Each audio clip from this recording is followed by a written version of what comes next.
Have you ever wondered why the news plays the same 5 stories again and again? Let me give you a little hint. Brainwashing and repetition is the most basic form of brainwashing. Join me as we look at the news cycle and talk about why the mainstream media is so gutless and afraid to report the truth.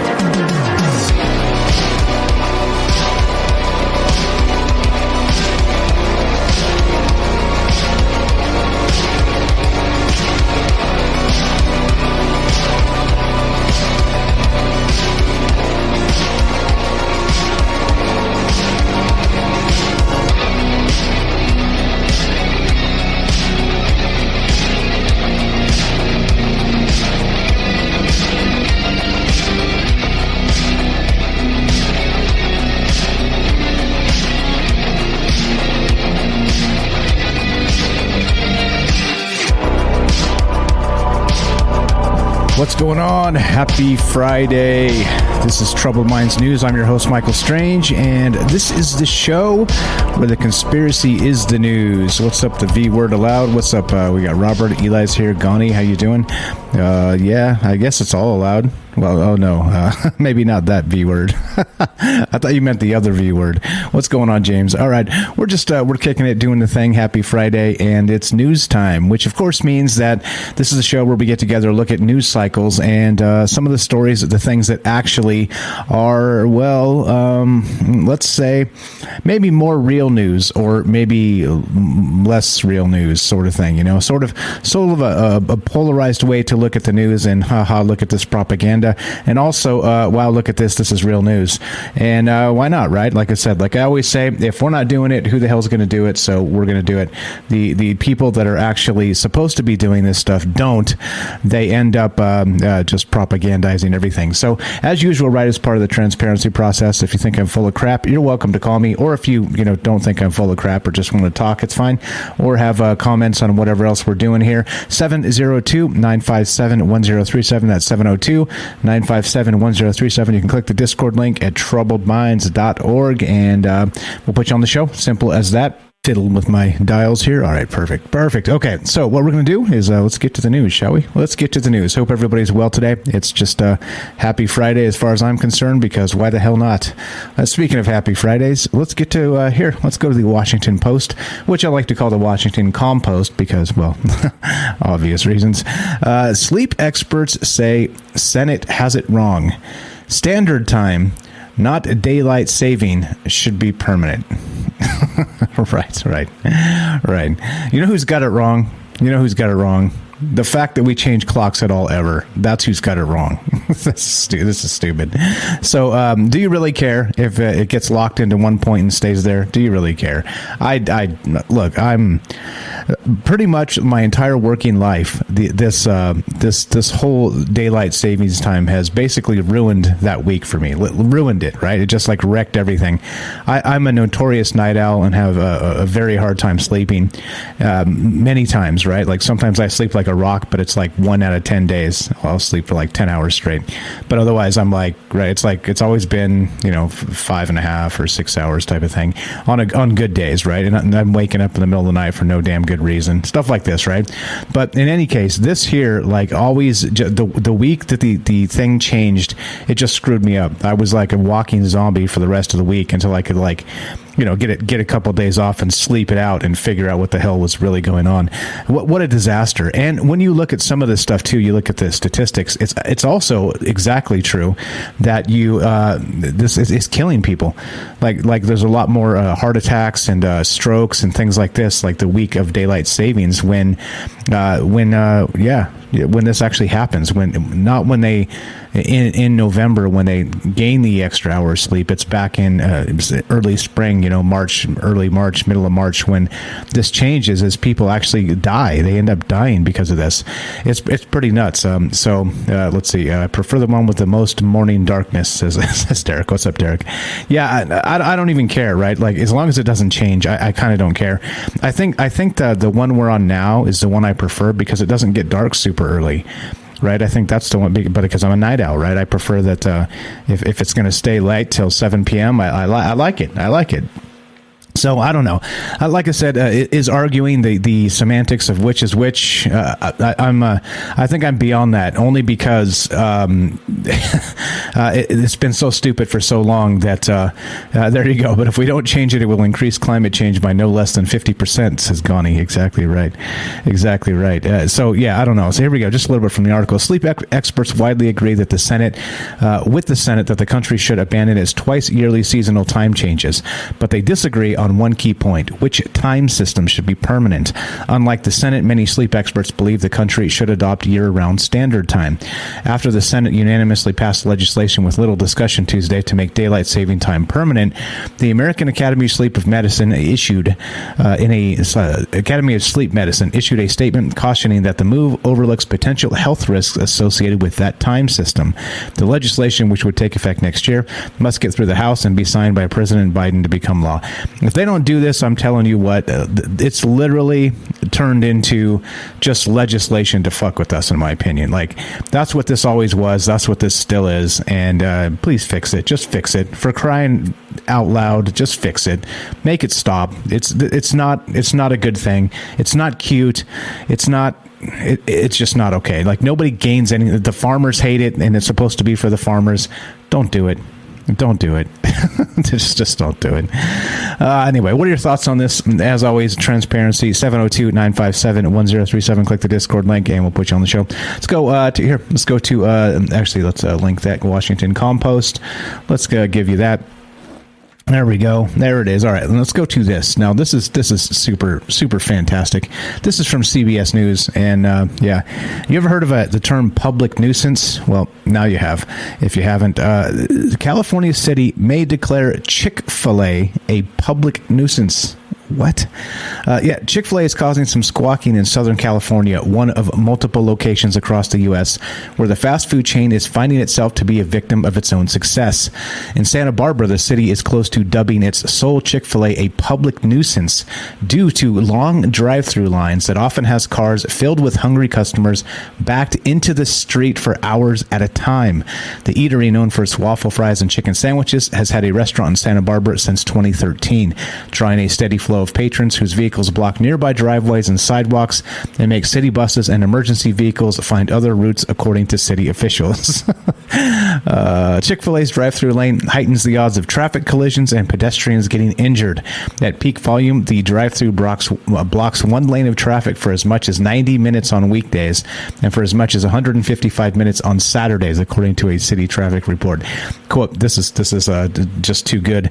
The city's traffic engineer, police chief, and community development director has evaluated the situation and believed that the persistent traffic backup onto State Street is a public nuisance, and that the nuisance is caused by the operation of a drive-through at the Chick-fil-A restaurant, the document stated. You can't even make this stuff up. You can't even, Chick-fil-A is always busy as hell. You guys are right. But I mean, seriously, a public nuisance?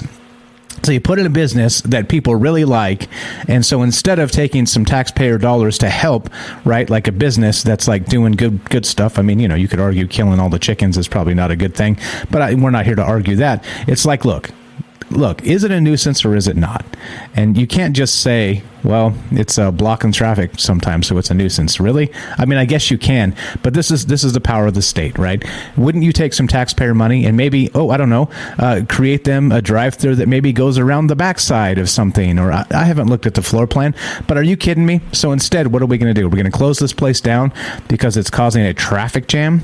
Really? Isn't that what city planners are for? To be like, hey, you know what? This Chick-fil-A is thumping. We need to do something to help this, not to shut it down because it's... Anyway, like I said, living in the upside down, it's just so stupid. And I know I get the Chick-fil-A politics and all. I get it. I know that they closed on Sunday and they're like their owner's kind of a Christian bigot, right? Like fine, right? I get that. I get that people. It's very polarizing, but in its most basic form, they're creating something that people like, right? And people are going there and causing traffic jams. I mean, is that a public nuisance? I think I would have a very different definition of what a public nuisance is. You know what I'm saying? Very different of what a public nuisance is. Anyway, what else? Keep on trucking. Let's go to SciTech Daily, because what the hell is this? Back to the idea of living in the upside down, right? Back to that Chick-fil-A thing. Anyway, so let's go here. SciTech Daily. New DNA modification system discovered in animals. Quote, it's almost unbelievable. Oh, oh, you mean, is it possible that junk DNA, we've been labeling junk DNA for all this time, is not actually junk DNA? Huh, who knew? Who knew? I'm not a scientist, but who knew? All right. Marine biology laboratory finds gene captured from bacteria more than 60 million years ago. Check this out. This is wild. Let's see. Let's see. Okay, so your DNA holds the blueprint to build your body, but it's a living document. Adjustments to the design can be made by epigenetic marks. We've talked about that in the past. Cataloging these marks and how they work is important for understanding biology and genetics and coming up with therapies that to address diseases and disorders. All right. In humans and our fellow eukaryotes, two principal epigenetic marks are known, but a team from the University of Chicago affiliated marine biology laboratory has discovered a third novel epigenetic mark, one formerly known only in bacteria, in small freshwater animals called Adeloid rotifers. These Adeloid rotifers just keep coming back in the news. It's a little crazy, huh? Quote, we discovered back in 2008 that Adeloid rotifers are very good at capturing foreign genes, said senior author Irina Akapova, senior scientist of the Marine Biology Laboratory's Josephine Bay Paul Center. What we found here is that rotifers, about 60 million years old, accidentally captured a bacterial gene that allowed them to introduce a new epigenetic mark that was not there before. Oh, they're calling them jumping genes. Epigenetic marks are modifications to DNA bases that don't change the underlying genetic code, but write extra information on top of it that can be inherited along with your genome. Epigenetic marks usually regulate gene expression by turning genes on or off, particularly during early development or when your body is under stress. They can also suppress transposons or jumping genes that may threaten the integrity of your genome. All right, well, that's wild. That's cool. That's something going on with these animals, right? There's something up. There's definitely something up out there that we don't get and we don't understand, and that's really what this is all about. 702-957-1037. Click the Discord link at troubleminds.org. We'll put you on the show. Easy as that, where we got time-wise. Everything looks good. Let's do one more here. Let's go to Business Insider. One of my favorites. Super paywalled. Watch, it'll probably paywall me in the middle of reading this article. Senator Rick Scott proposed cutting the IRS budget by half. Yes. The agency's commissioner said, quote, you might be better off and save more money by just shutting it down completely. Yes. Let's say just yes to all of that. Let's just say yes. Michael Strange says yes. Yes, do it. Shut it down. Shut this damn thing down. The IRS is currently contending with a reduced budget, staff, and new pandemic-era responsibilities, with the agency trying to dig itself out of a hole of millions of unprocessed returns and late refunds. Both the Treasury Department and the IRS have said that the agency needs much more long-term funding to get running at an acceptable capacity. Then there's Republican Senator Rick Scott's solution: shrink the IRS's budget by 50%. Yes. That formed a part of his Rescue America plan that he rolled out last month. He pitched it as a Republican agenda, though one that he introduced as a rank-and-file Republican instead of his role in the head of the party's Senate campaign fundraising arm. Democrats are pummeling its proposed tax hikes for Americans ahead of the midterms. So interestingly, he's saying in this bill, I saw this previously on another article as well. He's like, let's just slash the budget, right? And then they're like, let's also raise taxes. It's like, wait, what? Like, what are you even talking about? Like, how does that make any sense? Let's raise the taxes and let's slash the IRS budget. Do these guys live in like a real world? I just don't understand. In any case, this is we were talking about taxes a little bit on Mike's going to get audited. Please don't jinx me like that. I've always paid my taxes in full because I guess I'm a sucker. I was on an algorithm show last night after Troubled Minds. I hopped on there for a little bit, maybe 20-30 minutes. It wasn't that long, but just talking to them, and they were telling me that I'm a sucker because I pay taxes, and because people just they don't. They just don't. They're like, we don't do it. I'm like, what? You can do that? And they're like, yeah, it's optional. I'm like, is it optional? Is it optional? Anyway, I don't know. I don't know the ins and outs of that. But what can you do? I don't know. To each their own, I guess. I don't want to end up in jail. But then again, I guess maybe I can't. I don't know. What's up? They put Wesley Snipes in jail, right? But I mean, he did withhold millions. It would take me years of grinding at my current rate to ever even accrue millions in tax debt. So I don't know. What's going? Probably the rest of the whole rest of my life to maybe even get that high, assuming everything goes perfectly. Yeah, which nothing ever goes perfectly, doesn't. Night Stalker says there's a massive IRS building in the town next to me, massive gates all around it. I honestly thought it was a jail for a long time. Yeah, right, exactly. That's where the torches and pitchforks should be. It should be at the IRS buildings. What's going on? What's going on, guys? Hope everybody's well. Happy Friday. Let's do one more, and then we'll take a quick break and get a word from our sponsor. Let's do this. How about? Yep. This is from Live Science. Planet 9 is still missing. Still missing. Planet 9 is still missing in action after a survey of 87% of the southern sky. Scientists hunted for 6 years and found nothing significant. Okay. All right. Astronomers searching for our solar system's elusive Planet 9, a theoretical world that may lurk deep in a cloud of icy rocks far beyond the orbit of Neptune, have come up short once again. In a recent paper published December 23rd, 2021 in the Astrophysical Journal, researchers poured over 6 years of telescope data in an attempt to identify potential signs of Planet 9 in the southern sky. Captured with the Atacama Cosmology Telescope, the ACT, in Chile is how you say it, between 2013 and 2019, the observations covered about 87% of the sky visible from the southern hemisphere, while the team identified more than 3,000 candidate light sources located between 400 and 800 astronomical units away. None of those candidates could be confirmed as planets. Quote, no significant detections are found, the team wrote in their paper. However, the fruitless search doesn't disprove the theoretical planet's existence. It merely narrows down where the planet may be lurking and what its properties could be, the researcher said. Ultimately, the study covers between just 10% and 20% of the planet's possible locations in the sky. So the book is not closed on this, and 10 to 20% of possible locations means they really ain't checked shit yet. So interesting that that's good old Nibiru, Planet X, Planet 9, whatever you want to call it, is maybe out there. And the fascinating thing, too, is the reason why they think it is out there is that there's supposed to be a massive gravity signature that they can detect clearly because of the offset of the small asteroids out there, sort of way out there. They're sort of off center, and it indicates there is a gravity source kind of kicking it off center. So they think that there is something to it, and there's probably some sort of something out there. But some have speculated it could be a primordial black hole, which of course are those black holes about the size of a bowling ball, they say, but have just an extreme mass that would seem like a large planet, and of course would be completely undetectable to anything other than its gravity signature. So we wouldn't be able to see it. It's supposedly floating around out there. Who knows? Who knows what's going on with this stuff? And hopefully they do find Nibiru, Planet 9, Planet X. Again, depends on if you think Pluto's a planet or not. Poor Pluto. It's like the beaten. It's like the redheaded stepchild. Huh.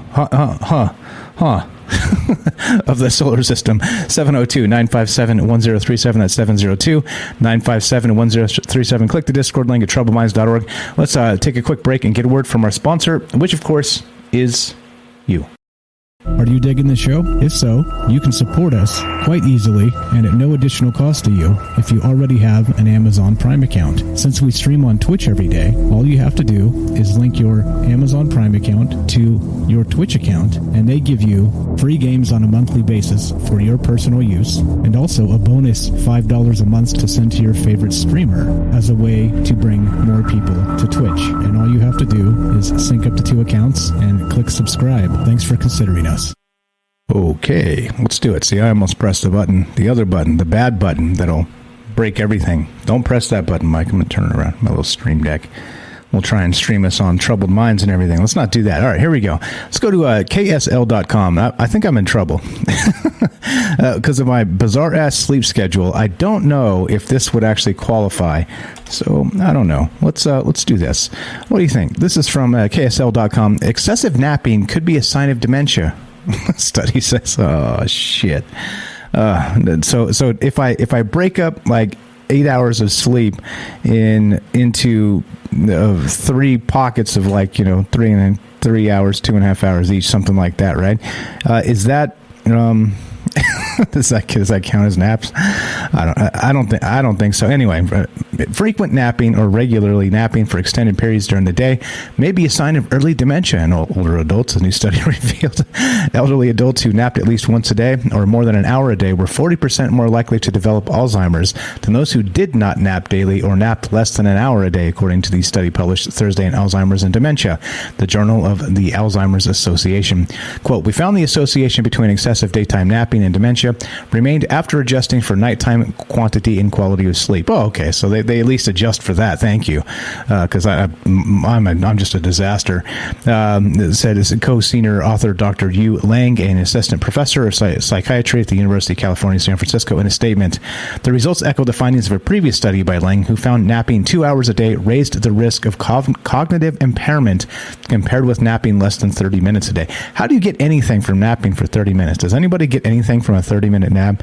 I need like an hour and 20. An hour 20. That'll do it. 30 minutes. It's like all you've done is pissed me off, and I wake up more angry than before, and I shouldn't have done that at all. Yeah, geniuses like Einstein and Tesla took naps, and you're right. And I think the weird thing too is you see some of this stuff in the old, in the older days where they're like, oh, if you get a nap, it's good for your health, and you're like, oh, well, now if you're napping, it's a sign of dementia. Gee, what is it? Yeah, I need to, let's see, no, Mike, I need a two-year-old feel like it helps at all. 2 hours, 2 hours, right? Yeah, I need 2 to feel like it helps at all. Yeah, exactly. 30 minutes. Nobody can nap for 30 minutes. If you guys can nap for 30 minutes and feel refreshed, please give me the secret, because crying out loud, right? No. Anyway, let's keep on trucking. Let's go get off of the couch and let's get into the universe. Let's do it. Let's go to Lightsail technology billows into the future. What's up, Robert says, for me, 30-minute nap means I can stay awake for all 3 hours of Troubled Minds. Yes. Now we're talking. 30 minutes. I guess 30 minutes works then. All right, if it works for you, it doesn't work for me. It just pisses me off. I'm like, I should have just stayed up, been grumpy, instead of like the almost nap and then wake up grumpier. Anyway, back to astronomy.com. Lightsail technology billows into the future. Alpha Centauri seems almost within grasp as promising research soars into reality. Sweet. Yeah, see, there you go. What's up? I can, but I don't feel rested at all. I'm a groggy a-hole. Exactly. 30 minutes doesn't do it for me. Here we go. Light sails were once a thing of science fiction, evolving through several variations over the last 40 years. Now science fiction is becoming reality. Advances in laser technology and new ultra-strong, ultralight materials open up the possibility of venturing beyond our solar system in the not-too-distant future. Yes. Researchers from UCLA and the University of Pennsylvania recently published 2 papers outlining various shapes and heat-dissipating materials they tested to evaluate light sails beyond previous limits. The research was conducted in conjunction with the Breakthrough Starshot Initiative, a project with the goal of sending a microchip-sized probe to the Alpha Centauri system, which at just over 4 light years away is the closest and possibly most habitable neighboring star system. Breakthrough Starshot plans to use a high-powered laser array to propel tiny light sail probes through space at a top speed of some 20% the speed of light. Incorporated into the sails would be minuscule scientific instruments such as cameras, magnetometers, and communicators that could beam information back to Earth as they fly through the Alpha Centauri system. How sweet is that? There you go. So they're calling it a parachute that can withstand heat. And anyway, we've talked about this in the past, right? That the idea is if you get these tiny, tiny things, they say about the size of a postage stamp, and you're able to hit it with a laser, the mass of the thing is so small that the laser will just propel that thing super fast. And, of course, a laser, a high-powered laser will go essentially forever, right? It'll never sort of dissipate. It'll just forever. We're getting, these what do you call them, fast radio bursts from all over the damn universe, and they're just traveling for tens of thousands of light years or millions or billions even. So I don't know, pretty interesting stuff. That would be cool if they could fire a little thing out there, a bunch of them, and different little scientific instruments, and maybe get some actual photographs of Alpha Centauri and see if indeed we're actually out there broadcasting on the Fringe FM. Maybe not. The rumor says so, but I cannot confirm or deny. All right. If you want to be part of the show, got comments on this or anything else, 702-957-1037. That's 702-957-1037. We'll put you on the show. Click the Discord link, troubledminds.org. All right, let's go. Let's go to the Dodo bird. The Sun. The Sun U.S. Everybody loves the Sun tabloid because why not? Let's go here. Dead as a Dodo. Yep. Dodo could be brought back to life after scientists scanned extinct birds' DNA for first time. That's an ugly bird if we're being real. But anyway, beauty's in the eye of the beholder. Scientists have managed to sequence the entire genome of the flightless bird for the first time, meaning it could one day be cloned. Oh, that's a good-looking bird, I guess. I just changed my mind. Experts could edit DNA from a pigeon to include dodo DNA, as the two have quite similar genetics. 3-foot-tall dodos once roamed Mauritius, I don't know how to say that, but were completely wiped out in the 17th century. The possibility of the return was raised after Professor Beth Shapiro revealed that she was planning to share the complete DNA of the specimen soon, the Telegraph reports. However, speaking during a Royal Society of Medicine webinar, she warned that bringing back the extinct bird would not be easy. Hey, we don't do these things because they're easy. We do them because they are hard. Quote, mammals are simpler, she explained. If I have a cell and it's living in a dish in the lab and I edit it so that there's a bit of dodo DNA, how do I then transform that cell into a whole, living, breathing, actual animal? The way we can do this is to clone it, the same approach that was used to create Dolly the sheep. But we don't know how to do that with birds because the intricacies of their reproductive pathways. So there needs to be another approach for birds, and this is one really fundamental technological hurdle in de-extinction. De-extinction. I love the term. We've done shows on that in the past, some de-extinction, because why not? Hey, why not? De-extinction, why not? How could this go wrong? We'll just file that under, how could this go wrong? And I don't know. What are your thoughts? Do you want to bring back the dodo? You think it's a dodo idea? 702-957-1037. What do you think about de-extinction? I think that's an interesting concept. That's, would you prefer a world with carrier pigeons and dodo birds and the Tasmanian tiger and maybe some woolly mammoths stomping around? Is that cool? I think that might be cool, right? That should be fine.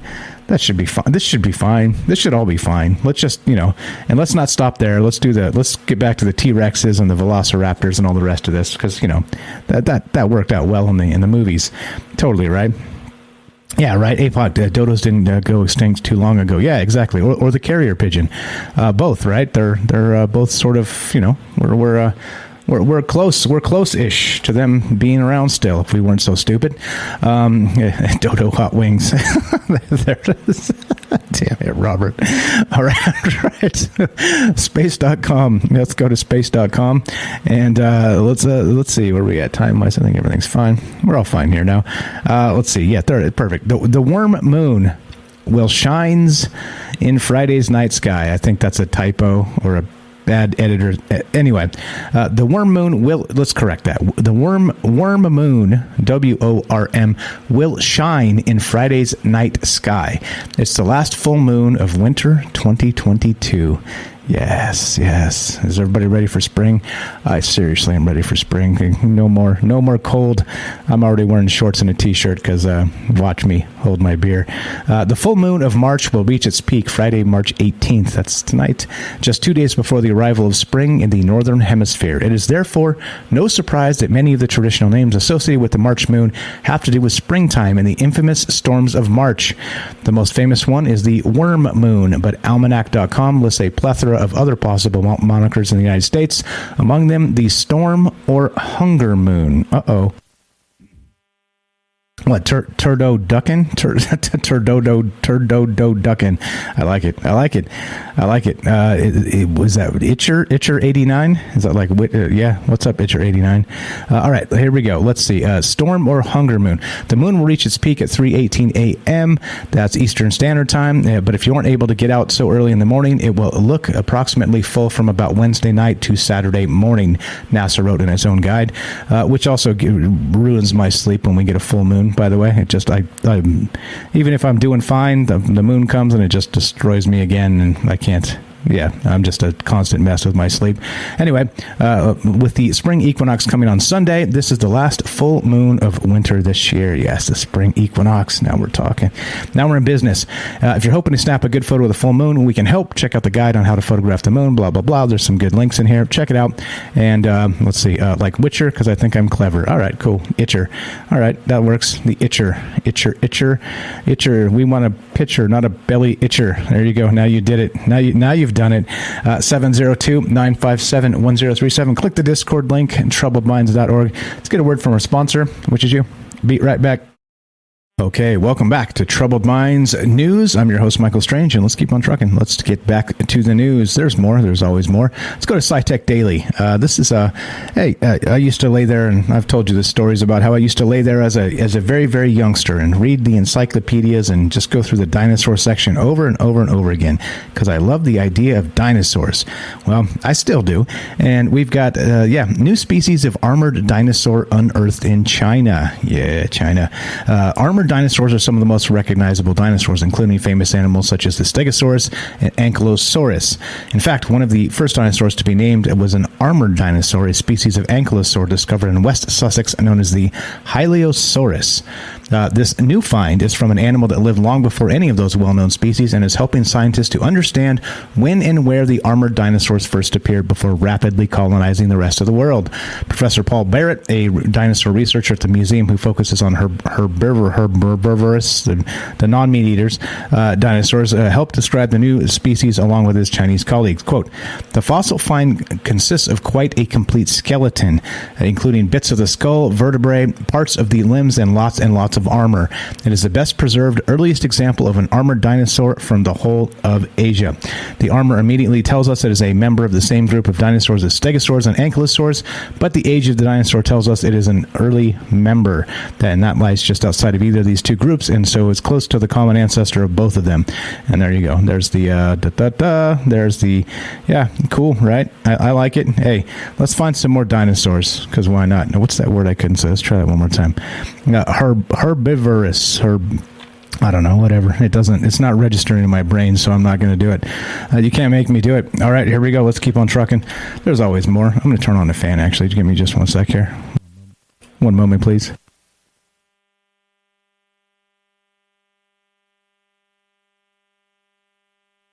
I'm starting to sweat doing the news, and that's a bad thing. All right, here we go. So we got CNBC, and here you go. This is pretty amazing. 70% of medical collection debt will soon be removed from your credit reports, and it could boost your credit score. Yes! Now we're talking, right? Now we're in business. This is what life is all about, your credit score. And of course, drinking coffee always makes my throat go, so I got it, cough button. Anyway, 70% of medical collection debt, blah, blah, blah. You know why? I mean, let's be real. Anyway, here, let's just read a little bit of this. The three major credit reporting agencies announced Friday that they will strip 70% of medical debt information out of consumers' credit reports starting July 2022. The bureaus, Equifax, TransUnion, and Experian, say that medical collection debt will no longer appear on credit reports if that debt has already been paid. Wait, if it has been paid? Aren't they supposed to take it off when it's been paid? What? Come on. The agencies are also increasing how long it takes for that debt to appear on a customer's report from 6 months to 1 year. And starting sometime in the first half of next year, they will also remove unpaid medical collection debt from reports if it's less than $500. Blah, blah, blah. Exactly. APOC's got it right because we're trading it out for a social credit score. Herbivorous. That's what I'm trying to say. That's exactly what I was trying to say. Sometimes, like your brain is just like, nah, I'm just not doing that. I'm just not doing that. All right. Anyway, 702-957-1037. Click the Discord link, troubleminds.org. Check in. Nobody. It's usually quiet on the news show, but that doesn't mean it has to be. Let's keep on trucking, shall we? Let's move on to The Hill. TheHill.com, one of my favorites, the other most trusted sources in news. And here we go. Equilibrium and sustainability. Check this out. Magpies outsmart the scientists trying to study them. Robert says, no, Mike, late payments are on your credit report for years, even after paid off. Really? Is it? I thought it didn't. Okay. Apparently I don't understand anything. Here we go. Australian scientists studying the behavior of magpies. This is a hot story. Check this out. The cheeky social relatives of the crow found themselves outwitted by their subjects, the New York Slimes reported. After spending half a year designing harnesses for the black and white birds that would hold tracking devices, the scientists fitted them on the magpies with surprising results. Quote, the first tracker was off half an hour after we put it on, Dominique Potvin of University of Sunshine Coast told The Times. Potvin also detailed the experience in a study for BirdLife Australia. As the scientists watched, tracker-wearing magpies stood stock still while a fellow magpie searched out the harness's one weak point, a small clasp, and opened it with its beak. Within 3 days, all of the magpies Potvin's team had harnessed were free and untraceable, The Times reported.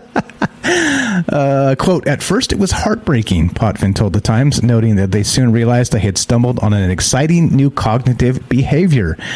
This flexibility of magpies to problem solve through social interactions has been key to sustaining their populations as Australian landscapes have undergone changes, according to Potvin. Quote, they've managed to figure things out in a new way, he told The Times. Today we'll look at calls for the U.S. government to follow through with decades-old promises to clean up the country's polluted waterways. What? What are you even talking about? Anyway, how do we go from smart magpies to polluted waterways? Anyway, check it out. These magpies were like, no, we ain't doing that. Like, you are not putting a harness on us, and you're not tracking. Look, Big Brother does not count for birds. You know why? Because birds do not exist. Birds do not exist. There you go. That's the way it is, and that's the way it is. So, if anybody have magpies out and around them, I don't think I do here in Vegas. I don't think there's magpies out this way, but little smart fuckers, aren't they? They're like, come here, you stay still, and I'll just take your harness off. And they were doing it and scratch your back and I'll scratch mine, sort of thing, or the other way around, however they say it. And I think that's fantastic. So hey, if you're trying to track some magpies with little harnesses that you painstakingly created over 6 or 8 months and spent tons of money doing, well, they'll just take them off. they'll just team up and take them off. What's going on, guys? How you doing, Stinky? What's up, Ponderosa? What's up, guys? I see you there. What's up? All right, so 702-957-1037. Click the Discord link, troubleminds.org. There's more. Let's go to, yes. Speaking of ancient dinosaurs and the rest of this is pretty hot. And birds don't exist because why not? Let's go to Newsweek. Enormous ancient monster whale among biggest predators ever discovered. The remains of an enormous ancient monster whale, one of the biggest predators ever, have been discovered in the Peruvian desert. Speaking at a press conference on March 17th, paleontologists said they made the discovery last year in the Ocukajay Desert. Yeah, I did it, in Peru's south. The Ocukajay Desert is a hotspot for fossils. Millions of years ago, it was a shallow sea and home to many other unusual prehistoric creatures.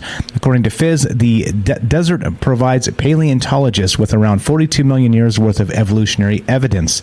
Other fossils discovered there include the four-legged dwarf whales and walking whales. Yes, now we're in business. The newly discovered predator was a marine monster, paleontologist at Peru's National University, Rodolfo Salas Gismondi, told Reuters. According to Reuters, the predator once measured 39 feet in length. However, AFP put the length at 55 feet. That's a big-ass thing. The intact fossil was found to have rows of sharp teeth, and it surely did a lot of damage while searching for its food. It likely fed on sharks, tuna, and schools of sardines. Did somebody say tuna? The creature was part of the Basilosaurus family, a group of ancient cetaceans. There we go, I said it. However, it differs from other species in the family because of its huge size. And again, look at the photograph of this guy laying next to this thing. That's pretty incredible, right?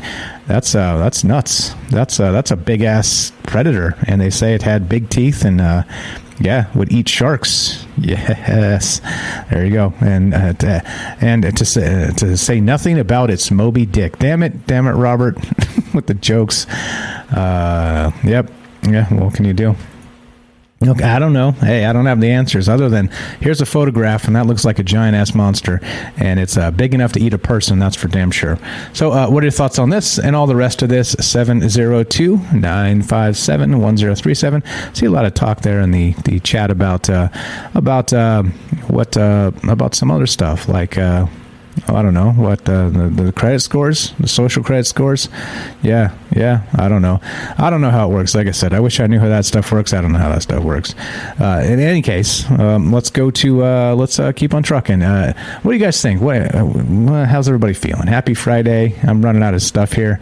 Got to buy some time because if I burn through all this super fast, here we go. This will get my blood flowing. Look at this one. How about this? Check this out.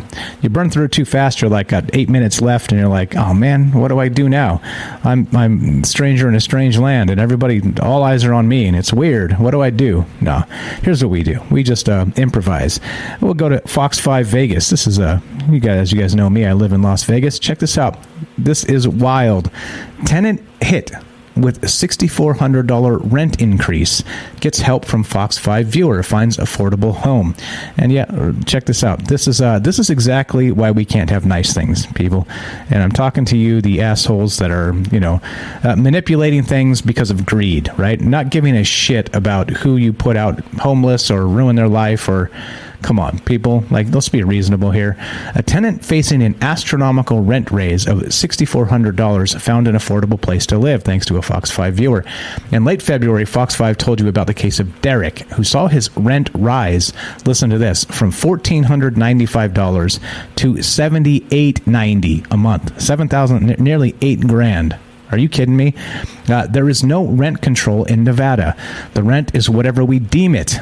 Quote, a relative of the landlord and property manager said, who in other news is a colossal dick.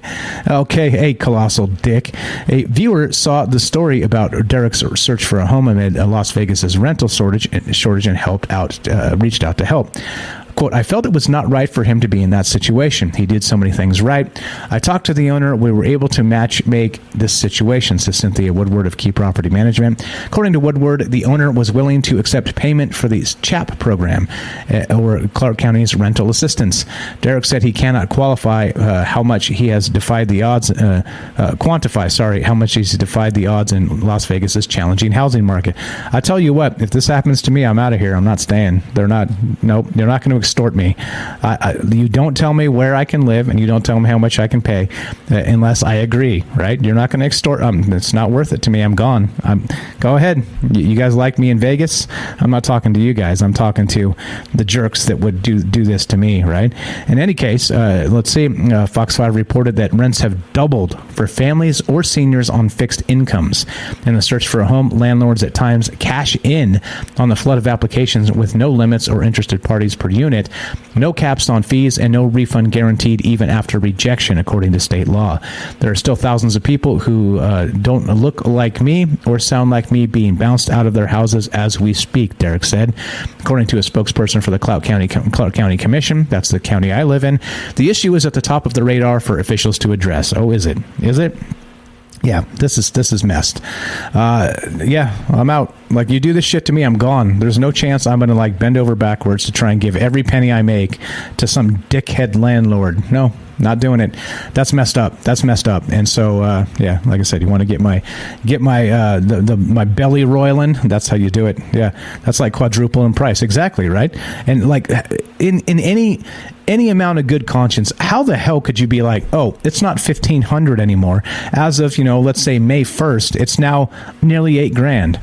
Are you shitting me? How can anybody afford that, right? Especially the reason you were there in the first place is because it didn't cost $8,000. That's so stupid. That is so incredibly stupid. Anyway, 702-957-1037. Click the Discord link at troubleminds.org. Let's get a word from our sponsor, which is you, and we'll wrap this up. Are you digging the show? If so, you can support us quite easily and at no additional cost to you if you already have an Amazon Prime account. Since we stream on Twitch every day, all you have to do is link your Amazon Prime account to your Twitch account, and they give you free games on a monthly basis for your personal use, and also a bonus $5 a month to send to your favorite streamer as a way to bring more people to Twitch. And all you have to do is sync up to 2 accounts and click subscribe. Thanks for considering us. Okay. All right. Let's do it. Let's continue, shall we? So just a quick word on that as well. If you have subbed up to the Amazon Prime thing and you down below in Twitch, and there's many of you have done that, and I thank you very much. It is a thing that it needs to be re-upped every month. So, like I said, it said in the commercial there, it does not cost you extra anything. You've already paid for it if you have Amazon Prime, and that does count for if you're a family member of, let's say you don't. It's not in your name, but you have like your own account and you've been added as a family member. I did verify that, and it does work. So if you want to do that, please do that. Again, it's down below. You can find it just as a sub up with Amazon Prime. And then if you have any questions on that, please let me know. And also, it does have to be renewed each month, just to let you guys know. So it's not a set it and forget it sort of thing. So I appreciate it very much. Thanks for spending the extra few seconds to just kind of click it back. And like I said, it sends me $2.49 each time you do. So like I said, it doesn't seem like a ton, but once you start adding people up doing it, it helps a lot. There are bills for the show, and of course, at some point, one day maybe I'd like to be able to do this literally full time and do nothing but this. And if you think it's good now, well, imagine if I could do nothing but this and spend lots more time sort of researching things, reading books, and kind of just getting better narratives and better ideas of how this how things we could talk about. So anyway, just an FYI there, and there you go. How's that for some wasting some time? Let's go to this. Let's go to SciTech Daily. That's what happens. That's what happens when you've been doing it a while, when you're like, oh shit, I went too fast. Slow down, Mike. There you go. A small asteroid strikes Earth's atmosphere, discovered just 2 hours before impact. Uh-oh. Isn't this what they keep telling us? This is exactly what they keep telling us, right? They're like, oh, by the way, like this used to be like the thing troubled minds used to say. I used to say, hey, by the way, like, we never know. Like, something could just sneak up and smack into us tomorrow, right? But they never say that. They always act like everything's under control. But now suddenly, some bizarre reason, like the news is catching up to me and saying, oh, by the way, small asteroid strikes Earth's atmosphere, discovered just 2 hours before impact. That's what I've been trying to say, right? Like, hey, this shit's real. Actually, let's do this James Webb one, too, because that's a pretty hot picture. Anyway, asteroid 2022 EB5 was too small to pose a hazard to Earth, so they say. But its discovery marks the 5th time that any asteroid has been observed before impacting into the atmosphere. A small asteroid hit Earth's atmosphere over the Norwegian Sea before disintegrating on March 11th, 2022. But this event wasn't a complete surprise. Astronomers knew it was on a collision course, predicting exactly where and when the impact would happen. 2 hours before the asteroid made impact, K. Sarnecki at the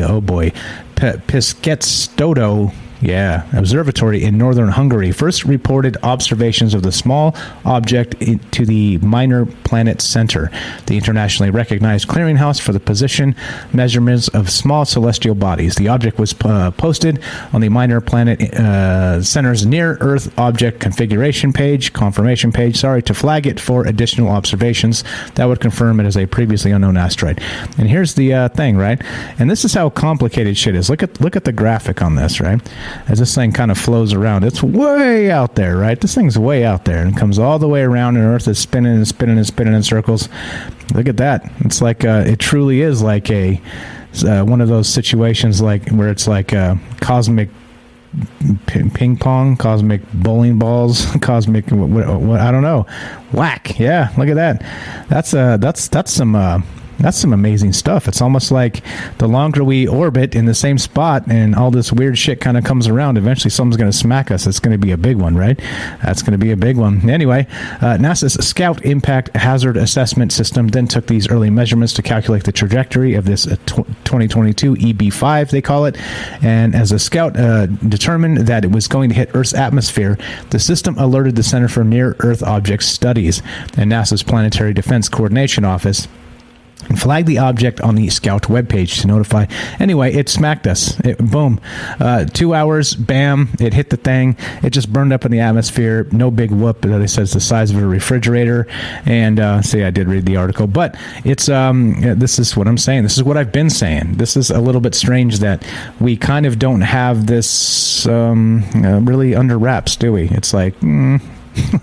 well, we wish we did this planetary defense thing, but we don't. It's like I hate to be that guy, but it's not like it seems. There's a lot of shit out there that's very, very complicated. This one's for Robert. He actually shared this in the Discord earlier, and I think this is pretty interesting. We've talked about witching before. Check this out from MotherJones.com. He trains cops in witching to help find corpses. Experts are alarmed. Alarmed. Okay, here we go. This is a good long read. I'm not going to read the entire thing because it's super long, but I did read it, and check it out. This is pretty wild. Dowsing for the dead is not exactly endorsed by scientists or forensic experts, but it is a highlight for some students attending the National Forensic Academy, a 10-week training program sponsored by the University of Tennessee.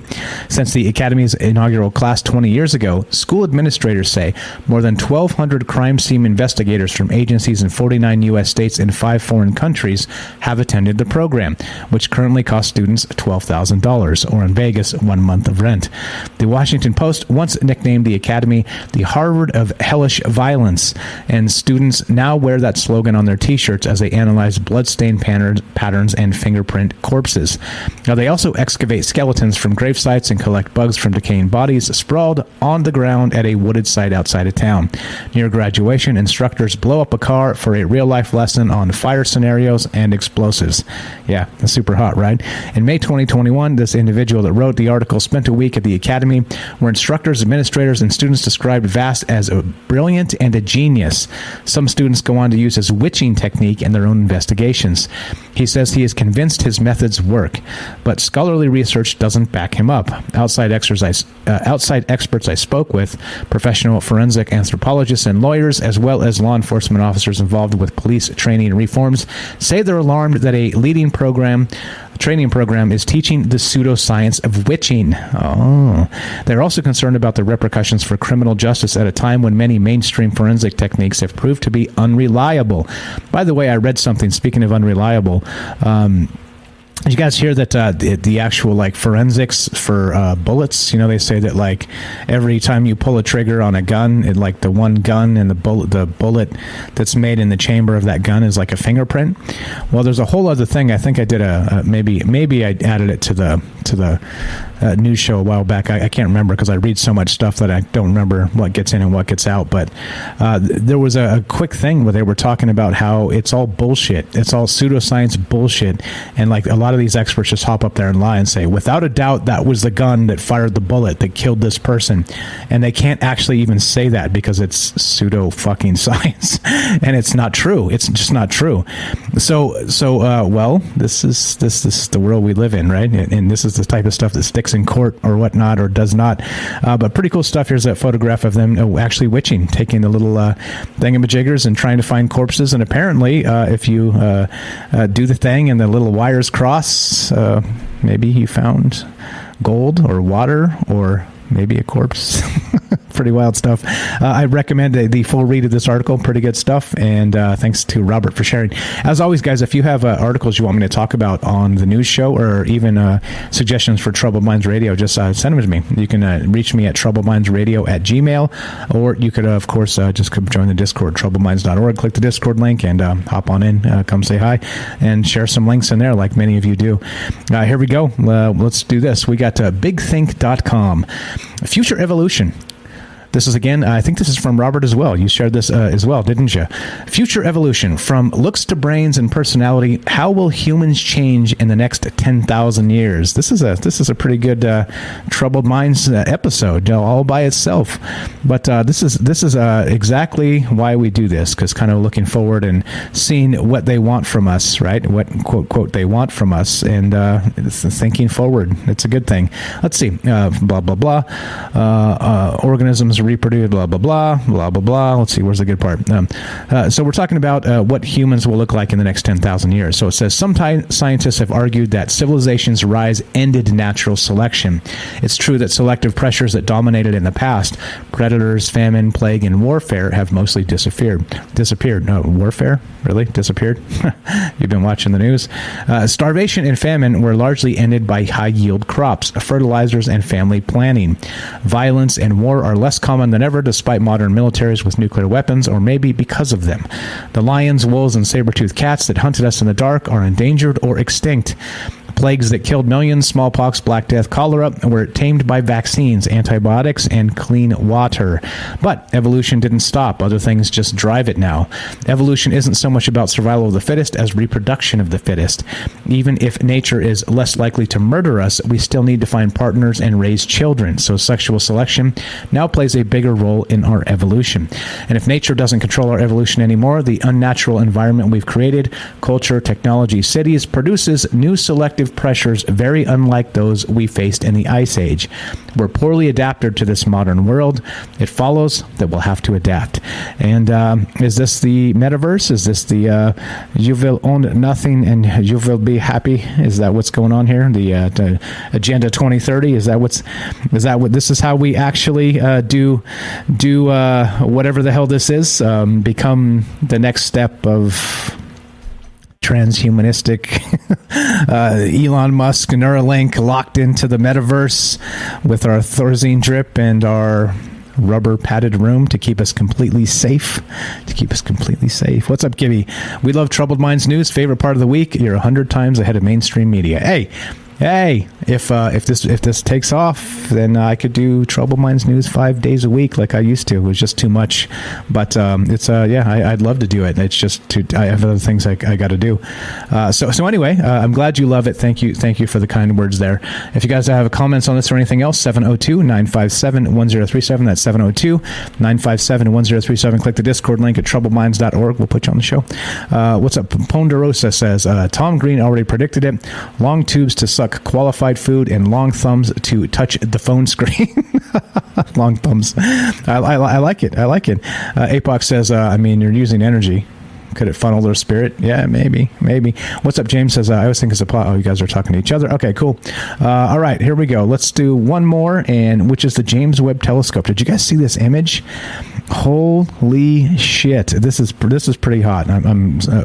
I talked about this a couple times already as they were aligning the images, but this is unbelievable, right? NASA's $10 billion Webb Space Telescope reaches huge milestone, and a new image is released. And I'm going to take this and open this in a new tab so you guys can see exactly how incredible this is full screen. So they've aligned the mirrors and they've zoomed in on one single star, but look what's incredible about this. Not only can you see the star in and of itself, behind it you can see very clearly galaxies, full-on galaxies. This is going to be hot when they finally start using this thing and slanging it around. This is incredible. It's like, wow. This is what the sky should look like. And good thing we've got the James Webb Telescope on the case in that Lagrange point 3 or whatever the hell it is, just chilling. It's going to hopefully this ends the debate whether there is actually any sort of alien out there at all, because I'm pretty sure we're going to start finding some pretty amazing things. Yeah, we're all alone out here. Exactly right. I'm pretty sure this is going to be the thing that's going to turn the science world upside down. Anyway, following the completion of critical mirror alignment steps, NASA's James Webb Telescope team expects the Webb's optical performance will be able to meet or exceed the science goals the observatory was built to achieve, and that's incredible, right? On March 11th, the Webb team completed the stage of alignment known as the fine phasing. At this key stage in the commissioning of the Webb's optical telescope element, every optical parameter that has been checked and tested is performing at or above expectations. Damn. The team also found no critical issues and no measurable contamination or blockages to Webb's optical path. The observatory is able to successfully gather light from distant objects and deliver it to its instruments without issue. Although there are months to go before Webb ultimately delivers its new view of the cosmos, achieving this milestone means the team is confident the Webb's first-of-its-kind optical system is working as well as possible. And again, back to that image. That's, if you haven't seen that on like a full screen and actually checked it out yourself, this is hot. This is like, holy crap. This is space. And again, I don't know. I'm not going to get into space is fake, but I don't know. I guess some people believe space is fake. I don't know. I mean, yeah, space porn, right? Exactly. Yeah, this is a cool thing, and I'm glad that it's working. I'm glad that something didn't like catastrophically break between here and there, or what have you. It seems to be working, and hopefully we'll be able to spot one of those faraway galaxies and just zoom in and be like, "Hey, what's up? How you guys doing? There you go. Well, let's see. Robert says maybe I'll do a whole Future Troubled Mind show on the Webb Telescope pics. Yeah, maybe that probably for off the radio, because like on the radio is a little less visually oriented, if you know what I mean. But we could do like a stream or something that would, like a Friday show or Saturday show, that would totally work. But yeah, I think this is hot. This is one of those things I'm super excited about, and I'm glad it didn't break. I'm glad everything is working as or better than intended, and hopefully soon we'll be able to say, hey, aliens, what's up? We see you out there. We see the whatever pollution you're creating on your planet too, you dirty aliens. What's going on? And Robert says, and keep in mind, the Webb telescope is a time machine, and that's absolutely true. What's up? Matt Sal says, funny how it launched on the winter solstice and will be working on the summer solstice. You think that's a ritual? You think that's intentional? I have no idea. Don't ask me. I'm not the answers guy. I'm the questions guy. 702-957-1037. But we're done. So if you squeak in here, I got time for you, and because nobody tells us when to stop. But, well, there we go. I don't know. What do you think? Are you not entertained? Let's play the thing. We have the clip? We have the clip. Maybe? Yeah, I don't think I have the clip. Let's see. No, I don't. Oh well. We've got this. How about this this clip right here? There we go. You may dispense with the pleasantries, Commander. I'm here to put you back on schedule. Back on schedule. All right. Perfect. Everything's looking good. Happy Friday. Look, I feel good. Everything's fine. Like I got no issues, no complaints. Thank you guys so much for being part of this show, the other show. Thanks for caring, all that good stuff. Go follow all the folks. Links in the description here and also on Troubled Minds. Go follow all the fine folks who make this show, not just me, but also us. I always say it because you get so many people kind of contributing, and there's so many different views of the world and just ideas, and it blows things up and blows up my brain, and I appreciate it very much. No, I don't have a Dirty Ape clip. I don't have, let's see, do I have, let's see, we got that. Not really. Let's see, what is that? Nope. No, nothing fun anyway. All right, so that's what's up. Happy Friday, guys. We'll be back on Monday doing more Troubled Minds, and again, we'll have to schedule one of the actual upside down shows, the upside down of the upside down, where we don't do the question show, we do the answer show. We had one with James a couple weeks back. Was it last week? I don't know, something like that. We'll schedule another one coming up, and looking for a co-host for that as well. James said he's in anytime we do it. Let's mix it up and get another co-host, and we could have James on as as well. But let's get somebody in, and let's do an answer show and something like that. I'll just bring some more upside down news, and we'll just kind of talk and kick it and answer questions and that sort of thing. It is fun to kind of turn things different and kind of do a different format and just kind of just kick it. Now, again, off the radio clock's a good thing. Radio's good because of the extra reach and whatnot, but it is a little bit of a pain in the ass because of the commercial breaks and the rest of that stuff. So anyway, there you go. So let's roll it. Roll it means the music. Cue the music. All right. So as we finish, you want to help the show, spread the word. Sub up here on Twitch, Rockfin, or of course Patreon, and there you go. Spread the word, spread the word, spread the word. Thanks for spending your time and energy with us. That's the most important thing. If you want to help the show and don't want to spend any money, no problem at all. Go ahead and just download some of the old episodes, things you haven't heard. Listen to this weekend, for instance. If you're like, God, the weekends are so quiet and boring, and I want some new content, go listen to some old shows. There's some fire back there you probably haven't heard. So check it out and download the actual Spotify or iTunes or wherever you get your podcasts. That's the easiest way to help troubled minds. Just do that, and there we go. So let's get the hell out of here. So as we finish, I can't thank you enough. Each and every one of you in chat, you guys you know who you are. Each and every one of you that call into the shows and contribute in the chat, thanks again. You make my world go round. Hopefully this is the year Troubled Minds goes boom, and after all this hard work, 4 years in April. Where we at? Let's see, 2 weeks, about 3 weeks. 3 weeks, and Troubled Minds will officially be 4 years old. Can you believe that? I can't believe that. It's unbelievable. So anyway, there it is. Robert says, I've been taking in some of those old shows with you and Frank. There we go. Hey, if you see Frank, let him know I'm looking for him. Hope he's well. Hope you guys are well. Thanks again. Happy Friday. As we finish, Michael Strange out. Have a fantastic weekend. We'll see you guys on Monday.